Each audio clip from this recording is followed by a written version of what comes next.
ಯುಎ ರಿಲೀಸ್ಗೆ ದಿನಗಣನೆ ಶುರು. Hi hello ನಮಸ್ಕಾರ. Lakshmi chat box YouTube ಚಾನಲ್ಗೆ ಪ್ರೀತಿಯ ಸ್ವಾಗತ. ನಾನ್ ಲಾವಣ್ಯ. ಕನ್ನಡದ ಖ್ಯಾತ ನಿರ್ದೇಶಕ ರಿಯಲ್ ಸ್ಟಾರ್ ಉಪೇಂದ್ರ ಸಿನಿಮಾ ಅಂದರೆ ಅದಕ್ಕೊಂದು ಕ್ರೇಜ್ ಇದ್ದೇ ಇರುತ್ತೆ. ಕನ್ನಡ ಮಾತ್ರವಲ್ಲ, ಹೊರ ರಾಜ್ಯಗಳಲ್ಲೂ ಉಪ್ಪಿ ಸಿನಿಮಾಗೆ ಅಭಿಮಾನಿಗಳು ಇದ್ದಾರೆ. ಇನ್ನೇನು ಡಿಸೆಂಬರ್ 20ಕ್ಕೆ ಉಪ್ಪಿಯ ಯುಎ ಸಿನಿಮಾ ರಿಲೀಸ್ ಆಗುತ್ತಿದೆ.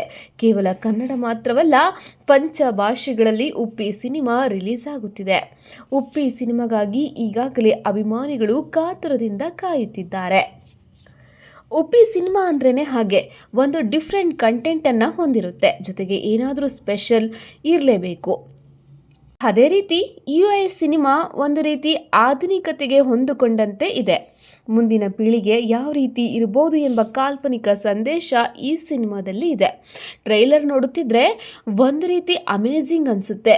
ಜಾತಿ, ಮೊಬೈಲ್, ರಾಜಕಾರಣ, ಊಟ ಇಲ್ಲದೆ ಕೇವಲ ಒಂದು ಬಾಳೆಹಣ್ಣಿಗಾಗಿ ಮಕ್ಕಳ ಪರದಾಟ, ಬಟ್ಟೆ ಇಲ್ಲದೆ ಇದ್ರೂ ಜಾತಿ ಅನ್ನೋ ನಂಬರ್ ಪ್ಲೇಟ್ ಹಾಕೊಂಡು ಓಡಾಡುವ ಜನರು. ಹಬ್ಬ, ನಿಜವಾಗ್ಲೂ ಸಿನಿಮಾದಲ್ಲಿ ಏನನ್ನೋ ಹೇಳಲು ಹೊರಟಿದ್ದಾರೆ. ಅದೇನು ಅನ್ನೋದನ್ನು ಸಿನಿಮಾ ನೋಡಿನೇ ತಿಳ್ಕೊಳ್ಬೇಕು. ಸಿನಿಮಾ ಇನ್ನೇನು ಡಿಸೆಂಬರ್ 20ಕ್ಕೆ ರಿಲೀಸ್ ಆಗುತ್ತಿದ್ದು, ಹೊಸ ವರ್ಷ ಮತ್ತು ಕ್ರಿಸ್ಮಸ್ ಅನ್ನು ಉಪ್ಪಿ ನಿರ್ದೇಶಿಸಿರುವ ಯುಎ ಸಿನಿಮಾ ನೋಡುವುದರ ಮೂಲಕ ಎಂಜಾಯ್ ಮಾಡಬಹುದು. ಈ ವಿಡಿಯೋ ನಿಮಗೆ ಇಷ್ಟ ಆಗಿದ್ರೆ ಲೈಕ್ ಮಾಡಿ, ಶೇರ್ ಮಾಡಿ, ಹಾಗೆ ಸಬ್ಸ್ಕ್ರೈಬ್ ಆಗೋದನ್ನ ಮಾತ್ರ ಮರಿಬೇಡಿ. Thank you so much.